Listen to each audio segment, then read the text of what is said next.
Good evening, YouTube, and welcome back to RNS Gaming. I'm here with the man, the myth, the legend, Andy. And Andy, what did you do? I played a Time Lord Artifact trolley deck that got 4th place and made heads roll. Yes. Which I guess is the point, really. So. Right. So let's go into it and see it. The amazing, spicy deck. Okay, so here's what we do. So you definitely want to play the most important Time Lords. Oh, 3 of the way. Oh, sorry. It's Bad cool. Andy. 3 Mission, and then 3 of the big 4K guy. The reason being because, as some veteran players will know, there is an OTK that people are always watching out for with these, involving a spell card that we'll get to. Right. So that's why you want to go second with this deck, so you can try to pull that off. Right. Never happened today, at all.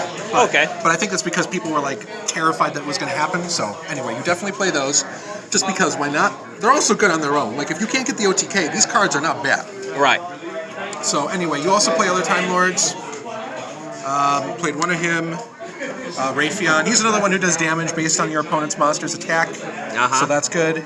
Mateon, almost everyone knows what he is because he's seen play, Right. all over the place. Returns to hand, does damage. I did win a game with him at the helm. Lazion is the one that does the, basically you target an opponent's card, shuffle it back to the deck and deal 500. What's important is that they can't respond. So it's got that whole super poly thing going for it, which is nice. You also play one Zaphion. This is the other one that people know about. Over here. Oh, sorry, I'll move it over here. Just because most people know her for the whole draw a card effect thing. She's the only one who has that effect when she goes to grave, but also her clearing all the spell and trap zones and the field spells as well can be handy. A lot of people try to get rid of that too. They're like, oh my gosh, I can't have her on board. Let's get rid of her. So, all right, that's it for the Time Lords, except for, of course, the other 3 that you need to play. The 3 Time Maidens. The starter. Yes, the starter, the everything. This card is so good because you can special it if you control the monsters, which alone is actually really important for a lot of other reasons. So I'll get to that. Okay. You tribute it, you search for a Time Lord. So basically, it's a tutor for any Time Lord you want. Besides the big 4K guy, it has to be 0 attack one, but who cares? Right. And then you can also banish it.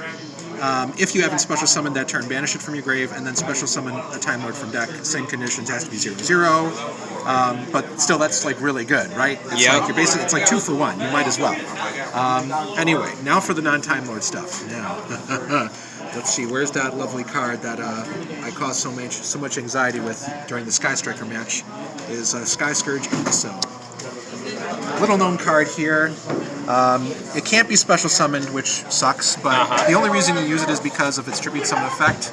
If you tribute summon it using a light fairy, it's Imperial Order on the field, and it gets all spells. Okay. And that's good because, as I mentioned before, Time Maiden, if you control the monster, you just special summon it from your hand. So instead of searching for a Time Lord, you just tribute it for Invincible, and you've got, turn 1, you've got a... Bro, that's reckless. So against Strikers? Oh, hell yeah.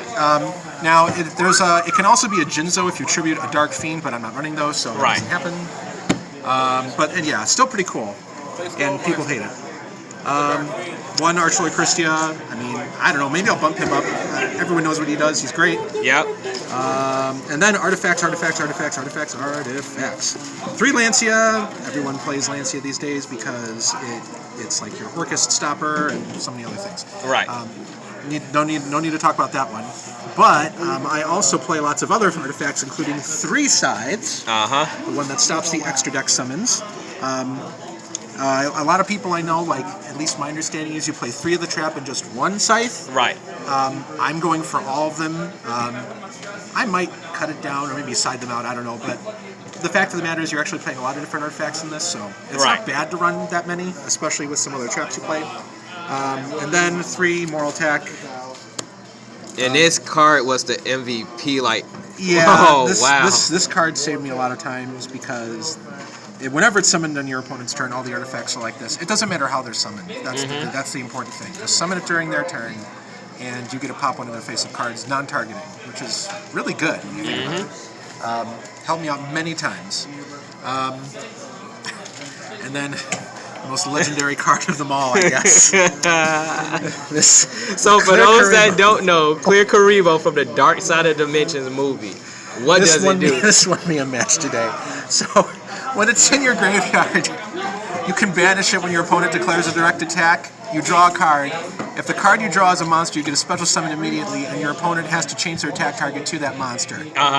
So, long story short, I had the situation on board was basically at the end of the game where it was a Lancelot, the Exceed Lancelot that attacks directly. He had already used this negate effect, so he declared the direct attack. I activated Clear Karibo, banished it. Again, he couldn't negate it, so then I drew into a monster. In this case, it was Moltec. It didn't matter which one. The point is, if I special summon it, he has to attack it. He can't attack directly anymore. So it's like, okay, that's game, because it was time. So. Anyway, but yeah, it's good with Time Lords just in general because, I mean, if you draw into a Time Lord, you're special summoning it, they have to attack into it, which is exactly what you want. So I'm looking for other cards that have similar effects that like force a target change because for Time Lords, that's amazing. That's a nice take, like for real. Spells and traps, 3 Sanctums. Always good. I love it when I see this card. It means I can get out any artifact I need. Usually it's Scythe. Sometimes it's Lancia. Sometimes it's Moral Attack, but the point is I'm playing all of them because I need all of them. Right. So they're all there. 2 Extravagance. If I had 3, I'd probably play 3, but I only have 2. And then 1 for 1. Gets out Time Minion, gets out Clear Karibo. Self-explanatory, hooray. Celestial Transformation 3. This is and what does that do? So it's a special summon a fairy type monster from your hand. The monster's attack is halved and it's destroyed during the end phase. This is the OTK combo I mentioned earlier with this Time Lord and Mission. Basically, whichever one you have out, you attack with it, you activate this from hand or field or whatever, special summon the other one, attack, you're dealing 6k, presuming they have 8 life, because this halves their life, this deals 2,000. And then during your main phase 2, you go into an Exceed, Gustav for game. My god. That's the play, and that never happened today at all. It just never happened. Wow. But it could, theoretically. Okay. But yeah, the other thing is like Time Lords can't be destroyed by card effects, so this effect doesn't matter. The destruction thing, Time Lords don't care. They're going to stay, so it doesn't matter. And then this lovely card, Super Team Buddy Force Unite. So it's target a face-up monster on the field and special summon 1 monster from your hand or graveyard with the same original type, but with a different original name. Again, everything in this deck's a fairy. Who cares? You can get out a Scythe and get its effect again. You can get out Moral Tech and pop a card. You can get out Christia if it's in your hand or your grave. So many times this comes in handy. And if they Twin Twister your stuff and they pop this, you get to search for another one from deck and set it anyway. So who cares, right? Wow. Side deck stuff. 3 evenly matched. Okay. And then I played this. I don't know why the hell I did this, but I played 3 of them with all the heralds. I don't think these are going to stick around, but they're all there if you want to try to mess around with it. I was just thinking, you know what, everything's a fairy. I'm playing so many monsters in here. What the hell? I'll always have targets if I need to negate something. These never came up. They were never activated at all, even when I set it into them. Wow. Another Invincible in case you want to play 3, and then 1 more Lazian and 1 more Zaphion. Wow. There's obviously there's a lot of room for improvement with this. I'm literally just testing this out today, and trolley, right? I mean, that's the point, and it's fun. Extra deck. Now, this is the problem with Extravagance, right? Because you kind of need your extra deck in this, or at least you might, depending on the circumstances. Because there's the OTK with Gustav. I only have 2. If I had 3, I would play 3, but I only have 2. 3 Link Karibo, just because you just summon Clear Karibo and then get into this. You basically got 2 attack negates. It's just so annoying, but it's really funny. Durandal, because it's an artifact. And what does the Durandal do? So he's a rank 5 Exceed. Obviously, with all the artifacts, I figured, well, maybe I'll go into him. But so during either player's turn, when they activate a spell or trap, I think it can be Monster Effect. I don't know if it's Monster Effect. Oh, Monster Effect or normal spell trap is activated. You can detach material, and the effect of that card becomes destroy 1 spell trap your opponent controls. Oh, wow. So okay, cool. It has potential. It, again, never came up. This guy never came up. He's just another rank 10. I just use him because he's a rank 10. Same with Tarantula guy, another rank 10. It's like whatever. Another rank 10. Gary guy, Burns. All these rank 10s all have like burn effects or something. So it's like, why not? Might as well play those. This guy, which you can overlay using the rank 10 guys you got. So I was like, okay, maybe. Again, it never came up. Like I don't even know if I ever even went into my extra deck except for Link Karibo today. Right. So, some other rank 5 guys, Pallades and Volcasaurus.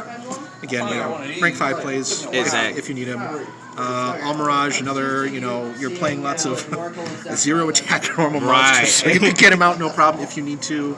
And then 2 hit potion engine because of all the light fairies. I figured, okay, maybe, but yeah. Right. It's just extra deck, honestly. The Gustavs are the only thing that really matter, and the Karibos. You do need Link Karibo. Wow. Link Karibo actually saved me too. So. But yeah, that's the deck, and I don't know. Like I said, this is a test. Who the hell knows what's going to happen with the next? Right. Any quick shout outs?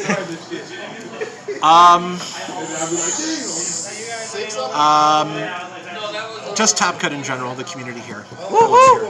It's not just that it's close, but I generally like the people here. So Top Cut, here's to you. Yep. So this is Roy, and this is Andy's 4th place. Amazing. I mean, amazing Time Lord deck. Something, yeah. Time Lord. I don't know what you want to call it. Maybe Yeah. But this is our next game, and we're out. Thanks for tuning in, everyone.